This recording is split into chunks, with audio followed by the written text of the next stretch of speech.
Entrepreneurs, innovators and changemakers have converged to share groundbreaking insights as well as strategies at the annual South African Future Trust Summit. This is taking place at the Sandton Convention Centre, north of Johannesburg, South Africa.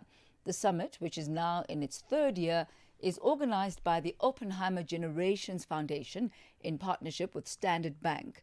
Now, for more on the summit, we're joined on the line by CEO, South African Future Trust, Nico Jacobs. A very good afternoon to you, Nico. Welcome to Africa in Business.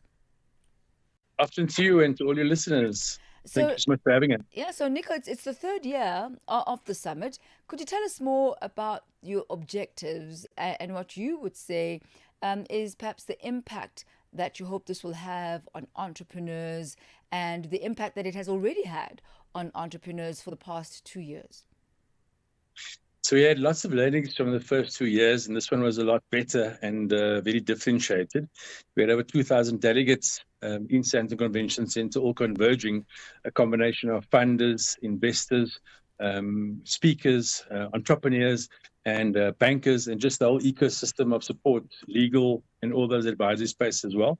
And the main reason we're getting this the other session together is to create this platform, the platform for entrepreneurs to get off their islands in their factories, in their offices, in their workspaces, and just to converge and actually work together with each other to create a much stronger sentiment around winning together. So, yeah, we had a massive 2 days, lots of learnings, lots of just exhibitors. We had 184 exhibitors just showcasing the awesome businesses, from tech businesses to retail to FMCG. And it's just a wonderful collaboration of 2,000 people just getting together and just exchanging pearls of wisdom. So, yeah, we were very fortunate to have a very successful summit. So this is being done in collaboration with Standard Bank. Could you tell us more about that as well as the roles of the different stakeholders? Yeah, we've actually had our genesis in 2020 through COVID, and the family was really generous enough that 1 billion rand to SMEs who couldn't trade during that period. And Standard Bank then already came along, and we actually partnered together with them. And a lot of the SAFT clients today are obviously Standard Bank clients as well, having dispersed those into those spaces. So Standard Bank has come along as headline sponsors.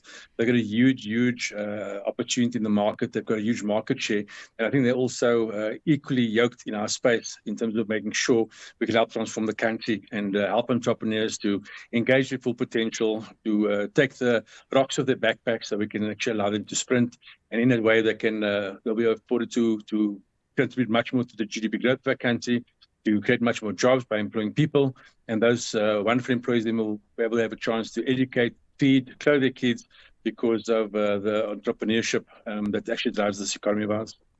When you spoke about taking the rocks out of their backpacks so that they are able to sprint, what a powerful analogy, and one that is very much suited to small and medium enterprises whom you focus on. What role do they, small and medium enterprises, play on the continent?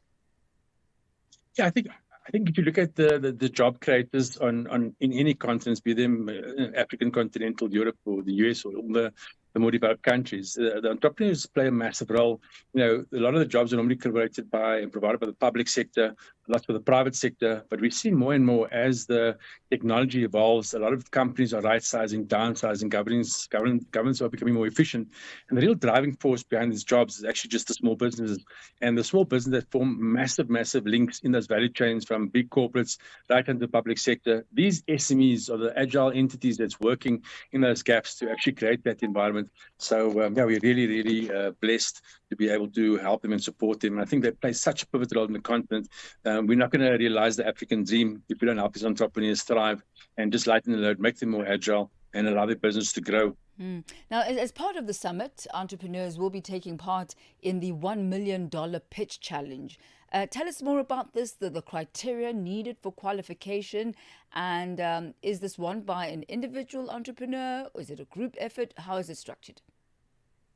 Yes, we've been creating across the country since February this year, hunting out and seeking out those top tech entrepreneurs. It's a very tech-focused environment. We find that tech, if scaled properly, can create massive jobs, but it also solve many problems. And the criteria was simply looking at terms of saying, how novel is this business concept? Is it a novel idea? How scalable is it? What's the sense of power in the team? How collectively are they able to contribute? Is it investable? And most important, is it scalable? Can we take businesses like these and make the idea and scale it not only across the continent, but also across the globe? From a criteria perspective, they had to fit into those spaces. We did sessions across the different provinces in our country. And yesterday, when we started day one, we took the top 10 of those tech startups into a finalized round with some judges, asking some critical questions and evaluating their business in so many different ways. Today, and just fresh from there now, we actually had the top 3 competing. And we were so proud to name a company called Parent Sense or IT Sense as the winner. And so that's like hot off the press. It was like literally 50 minutes ago. And the 1 million investment in the business is not only to grow their business and the investment partners to put well-needed capital into their business so it can develop their platform, their application, bring in new software and grow their resources, but more importantly, to use our infrastructure across the globe. The family's got offices in Uganda, Ghana, Nigeria, Southeast Asia, UK, US, and it's how do we actually enable them through our infrastructure and support and give them access to our legal counsel, tax advice, and just really scaffold and bolster these businesses and show them that, with the right partnership, we can actually grow massively and scale these businesses, providing many opportunities for most. I guess it's about right partnerships, but it's about being ready to being, investor ready. And it certainly sounds like our winners are. Thank you so much for that insight this afternoon, Nico Jacobs, and wishing you all of the best. Thank you so much. Thank you.